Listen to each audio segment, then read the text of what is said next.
আসসালামু আলাইকুম। হ্যালো শিক্ষার্থীরা, তোমরা সবাই কেমন আছো? এরপর আলোচনা করব ক্লাস 4 বাংলা বই পৃষ্ঠা নাম্বার ৮০।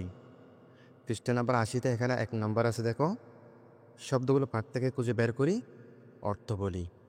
এখানে যে শব্দগুলো আছে এই শব্দগুলো পাঠ থেকে খুঁজে বের করতে বলতেছে, এরপর অর্থ বলতে বলতেছে। তাহলে চলো শিক্ষার্থীরা এই শব্দের অর্থগুলো এক নজরে দেখে নেওয়া যাক। প্রথমে এখানে আছে দেখো ঐতিহাসিক। ঐতিহাসিক মানে হচ্ছে ইতিহাস সংক্রান্ত। এখানে আছে গম্বুজ। গম্বুজ মানে হচ্ছে চূড়া।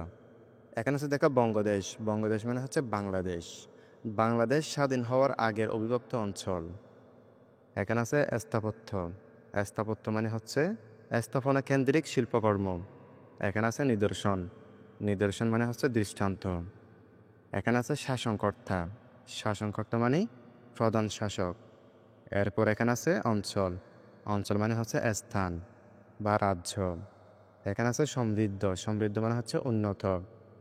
এরপর এখানে আছে প্রসিদ্ধ। প্রসিদ্ধ মানে হচ্ছে বিখ্যাত। এখানে আছে মুসলিম। মুসলিম মানে হচ্ছে বিখ্যাত বস্ত্র। একসময় বাংলাদেশে তৈরি হতো, অর্থাৎ মুসলিমগুলো একসময় বাংলাদেশে তৈরি হতো। বিলিতি। বিলিতি মানে হচ্ছে বিলাত বা ইংল্যান্ডের কোনো কিছু। অভূতপূর্ব। অভূতপূর্ব মানে হচ্ছে পূর্বে যা দেখা যায়নি বা ঘটেনি। অস্তগামী। অস্তগামী মানে হচ্ছে পশ্চিম দিকে ডলে পড়েছে এমন। স্মৃতি। স্মৃতি মানে হচ্ছে অতীত বিষয় স্মরণ। লোকশিল্প। লোকশিল্প মানে হচ্ছে গ্রামের সাধারণ মানুষের তৈরি শিল্প। বিস্মিত। বিস্মিত মানে হচ্ছে অবাক হওয়া, আশ্চর্য। বাহার। বাহার মানে হচ্ছে শোভা বা সৌন্দর্য। ম্যাপ। ম্যাপ মানে হচ্ছে মানচিত্র। কদর। কদর মানে হচ্ছে মান্য বা সম্মান। খ্যাত। খ্যাত মানে হচ্ছে সুপরিচিত বা বিখ্যাত। এরপর এখানে ২ নম্বর আছে দেখো, প্রশ্নগুলোর উত্তর বলি ও লিখি। এখানে কতগুলো প্রশ্ন আছে, এই প্রশ্নগুলোর উত্তর বলতে বলতেছে, এরপর লিখতে বলতেছে। প্রথম প্রশ্ন আছে দেখো, সোনারগাঁও কোথায় অবস্থিত? এর উত্তর হবে ঢাকার দক্ষিণ পূর্ব দিকে নারায়ণগঞ্জ জেলায় সোনারগাঁও অবস্থিত। খ নম্বর আছে দেখো, গোয়ালিয়র মসজিদ কি জন্য বিখ্যাত? এর উত্তর হবে মোগলরা বঙ্গদেশে আসার আগেই গোয়ালিয়র মসজিদ তৈরি হয়েছিল। মোগল স্থাপত্য শৈলীর অপূর্ব নিদর্শন হিসেবে এটি বিখ্যাত। গ নম্বর আছে এখানে, পানামনগর কি জন্য প্রসিদ্ধ? এর উত্তর হবে সোনারগাঁওয়ের সবচেয়ে সমৃদ্ধ এলাকা পানামনগর। সোনারগাঁও নগরের মধ্যে যেন আরেকটি নগর ছিল পানামনগর।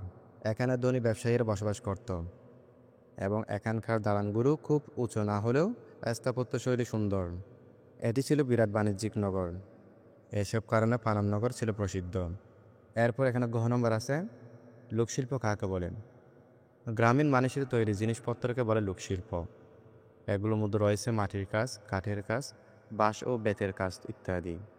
ও নম্বর আছে, লোকশিল্প জাদুঘর কেন দরকার? এর উত্তর হবে গ্রামীণ মানুষের জীবনযাপন, শিল্প সংস্কৃতি ও ঐতিহ্য সংরক্ষণের জন্য লোকশিল্প জাদুঘর দরকার। গ্রামীণ মানুষের তৈরি জিনিসপত্র যেমন কাঠের তৈরি জিনিস, মুখোশ, মৃৎপাত্র, মাটির পুতুল, বাঁশ, লোহা, কাঁসার তৈরি বিভিন্ন জিনিস, অলংকার ইত্যাদি এই জাদুঘরে সংরক্ষণ করা দরকার। ৬ নম্বর আছে দেখো এখানে, জাদুঘর বলতে কি বুঝি? এর উত্তর হবে জাদুঘর বলতে বুঝি যেখানে একটি দেশের শিল্প সংস্কৃতি, ইতিহাস, ঐতিহ্যের যাবতীয় নিদর্শন সংরক্ষিত থাকে। ৬ নম্বর এখানে আছে দেখো, সোনারগাঁও লোকশিল্প জাদুঘরের প্রতিষ্ঠাতা কে? এর উত্তর হবে সোনারগাঁও লোকশিল্প জাদুঘরের প্রতিষ্ঠাতা শিল্পাচার্য জয়নুল আবেদিন।